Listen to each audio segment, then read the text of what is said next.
Welcome to the Veterinary Marketing Podcast, where it's all about how to attract, engage, and retain clients to your veterinary hospital using digital marketing. My name is Brandon Brashears. Thank you so much for taking the time to listen today. In today's episode, we're going to be talking about something that I'm calling the Maverick Marketing Method. It's actually a book that I've been writing and working on, and so I'm kind of testing this out in terms of refining this idea. So today we're going to be talking about how to make your marketing effective. This is definitely a kind of high overview of things, but I think it's extremely relevant to today's market and to your veterinary practice. And so I'm really excited about it. I think you're going to get a ton of value from it. So before we begin, I want to mention a couple things. First, if you haven't done so already, be sure to subscribe on iTunes, Google Play, Spotify, or wherever you get your podcast from. If you need help with anything, don't hesitate to head on over to the Veterinary Marketing Nerds Facebook group. It's a great place to ask questions and get help. So facebook.com/groups/the Veterinary Marketing Nerds. And if you need any help, just reach out. I'm definitely happy to help. So let's talk about what I'm calling the Maverick Marketing Method.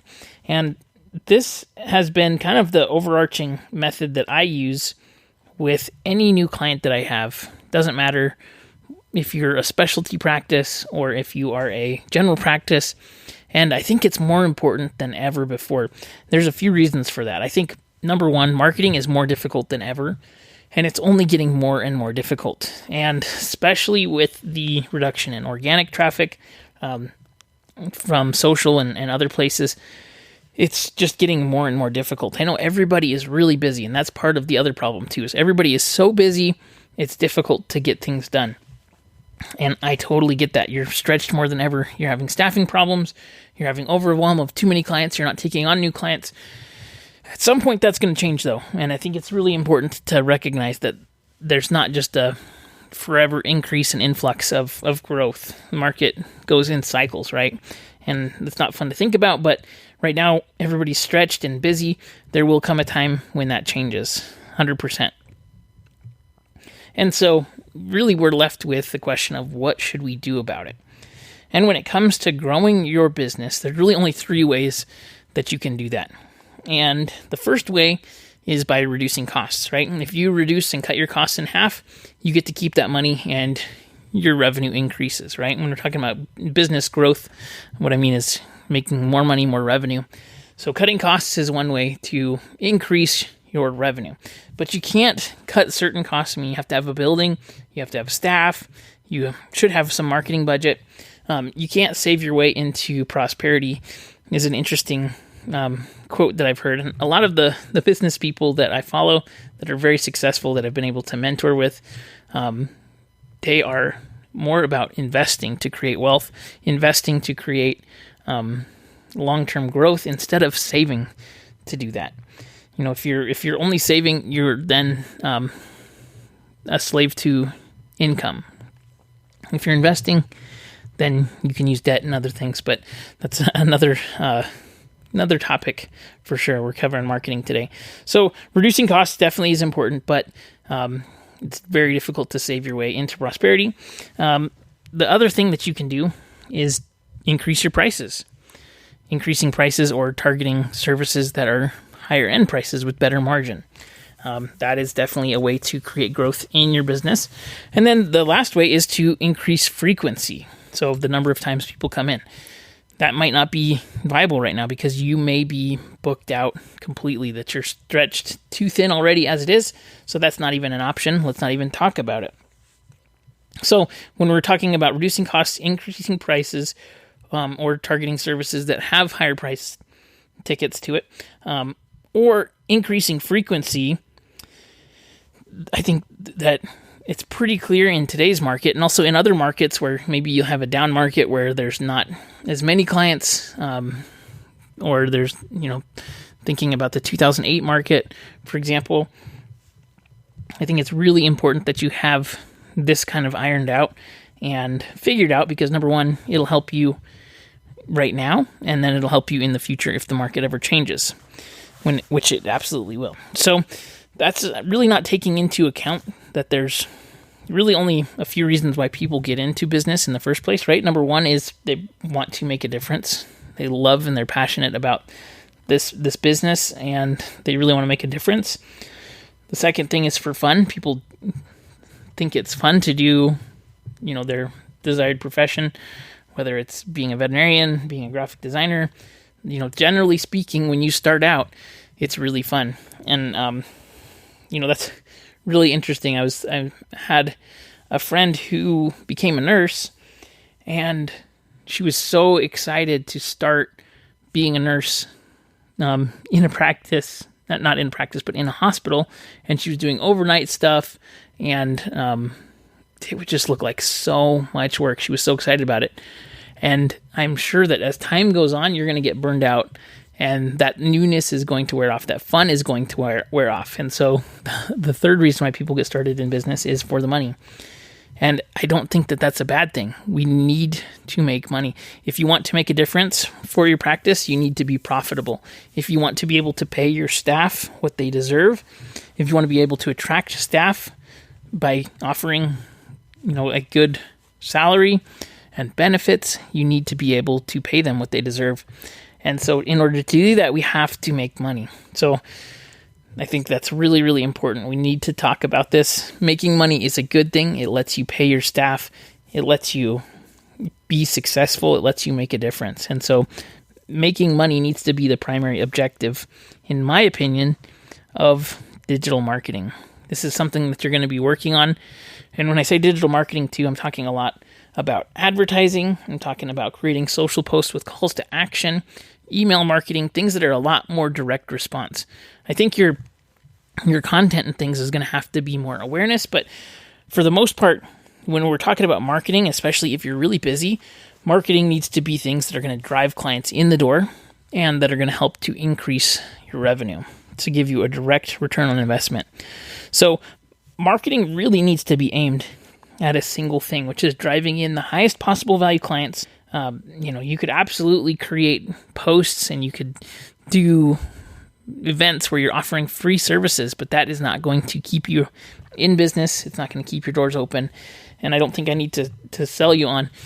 We need to try to drive the highest possible revenue into the practice because you're so limited on time. So this is really, really important. We need to increase our revenue without increasing our caseload or our workload, because everybody has a breaking point. And that really comes down to two questions that you need to ask yourself. The first is, what services can I offer in my practice that are going to generate the highest margin revenue? So we're talking about best use of time, right? When it's either you or staff, and I would write down the categories of staff that you have, but what are the services that you offer that are going to generate the highest revenue, the highest margin revenue, most importantly? If you have a service that's $3,000, but you only make $300, that's not something that is going to be helpful for you. But if you have a service like dentistry where you're doing extractions and, you're making a high margin because the costs involved are not super high, that's something that could be of benefit to you. But going back to this, we had, those three reasons why people get into business. Making money, obviously very important, but having fun is extremely important too. And you can't overvalue and undervalue having fun. It's incredibly important that you're having fun. So the second question that you need to ask yourself is, based on these services that generate the highest margin revenue, which of these services do you love doing? And there is so much value in enjoying the work that you do. I know so many veterinarians who love dentistry, and I know so many veterinarians who hate dentistry. I know veterinarians who love soft tissue surgery, and I know veterinarians who hate soft tissue surgery. So what is it that you love doing and that's going to generate the highest margin revenue? And then from here, that gives us the starting point. That's the goal. So whenever we're doing marketing, we're trying to reverse engineer an outcome to measure return on investment. So we figured, okay, we're going to start doing extractions, and we're going to do dental extractions. This is what we want to be focusing on. So, or we're going to start doing rehab services, or we're going to start doing laser therapy, or we're going to start doing echocardiograms, or, the list goes on and on and on. What is it that you're going to start doing? And that next question that you really need to ask yourself is, who is this minimum viable audience that I can really work to attract and engage. And why do I say minimum viable audience? Because we really have to refine down to a group of people who not only want the services that you have, but also who need these services. Okay? So let's say, for example, we are going to target dachshund owners who have dachshunds with IVDD. Or we're going to target German Shepherd owners who have TPLO surgery requirements. Or what is the smallest audience that we could safely really see? I mean, what if you only needed 2 TPLO surgeries per day? Let's say you're open 5 days a week. That's only 500 patients per year, right? Or dental procedures, right? If you did 500 dental procedures per year, 2 a day, and you're making great margin, you're getting paid adequately for your time, and it's awesome. If you added those to your practice, that would make a huge difference in the bottom line to your revenue. Or if you only did 1 a day. So you don't have to have this mass marketing messaging to go out. You don't need to get every single pet owner. You just need to target the pet owners that actually need and want what it is that you're offering. Now, why are we talking about minimum viable audience? This is because the smaller the audience and the more specific the audience, the better your messaging is going to be. And we need to deep dive into what makes these people tick. So what are their needs? What are their wants? What do they desire? What are their hopes? What are their fears? What are their worries? What kind of things do they like doing? What are the activities that they enjoy? What's important to these people? Really, really figure out, because it's going to be different for different pet owners. You might be targeting different pet owners that treat their pets like their kids and they don't have any kids. So these are literally their children. That might be the audience that you want to be targeting. Or maybe you're targeting people who have Great Danes and they are super enthusiastic about their Great Danes. Or there's so many different options that you can target. And so it's very, very important. Obviously, like, let's say you're targeting Great Dane owners, very different from like an owner that has a Corgi, right? And so there's just different personality traits, different wants and desires and needs. It's like if you're trying to sell parts to somebody who owns a car versus somebody who owns a motorcycle. It's very different needs and different considerations. And so each of the marketing messages that you create are going to be far more effective if the audience is smaller, more refined, and more specific. And again, we don't have to do a huge volume. We're not looking for scale unless you're trying to scale out an ad offering for like Banfield or a large corporate group. You don't need that scale, and that's actually a benefit to you. If you're a small private practice, a lot of the big corporate groups are just trying to do things at scale, and that mass marketing message gives them every single client under the sun. And a lot of those clients are not high quality clients. That's the truth of it. I mean, inside any market, you're going to have, the different audiences that want just price. You're going to have the audiences that just want veterinary care as like a commodity. And for most private practices, that isn't you, especially if you're busy. Think of this being busy as a super blessing for you, because you're able to really target and find the clients that you want. You don't have to take everything. And I know that sounds weird. You just don't, though. You are in control. In the digital marketing world, when you start out, you don't have any clients, generally speaking, and you don't have any contacts. And so what you do is you typically will either offer free services or low-cost services to just get your foot in the door and build up a track record. And you start adding new clients and your work is good, and you get referrals, and you start getting more and more referrals. Like for me, every time I get a referral for my ad work and my marketing work, my prices go up. And it's just because I'm busy right now. I don't need more work. If you would like to work with me, here's the prices. And that way, the client quality is continually going up. And that's how I work. But for veterinary hospitals, that's the position that you're in right now. You don't have to take everybody, make the client quality go up, and use this as an opportunity to fill your practice with clients that just love you. And not only that they love you, but they want to take the recommendations that you make. They want to do the products and services that you're offering. And you're going to be a lot more happy. So once you figure out your target audience, you really need to do that deep dive. What makes these people tick? What are their worries, fears, hopes, dreams, wants, needs, desires? What do they do? Every single thing about these people. And then we need to figure out why these people would want to work with you in your practice. What is it about your practice and the way that you offer your services that's going to really resonate with these people in terms of benefits?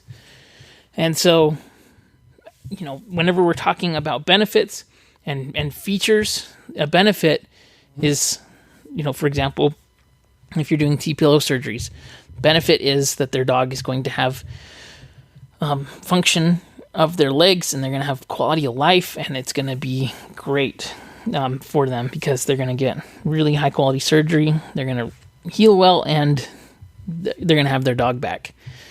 That's a benefit. A feature would be that you have new surgery equipment, advanced imaging. Your hospital has been open since 1976, and you have tons of experience. Those are all features, but the benefit is what's in it for them. We need to sell the benefits and then use the features to justify this. Now, in the next episode, we're going to talk about how to take these things and fine tune it into a marketing message so that you can really refine your marketing message and your offer. But this is where you really need to start today. If you can do a few things. Number one is figure out what are the services that generate the highest margin revenue for each one of your employees. What's the thing of those that you love doing and that your employees love doing? And then who is it that needs those services? Who do you think would be the best person to target? And then create a profile on every single thing about those people. So I hope that this was helpful for you today. If you have any questions, comments, or need help with anything, please don't hesitate to reach out. We'll talk to you on the next episode. Have a great day, everybody.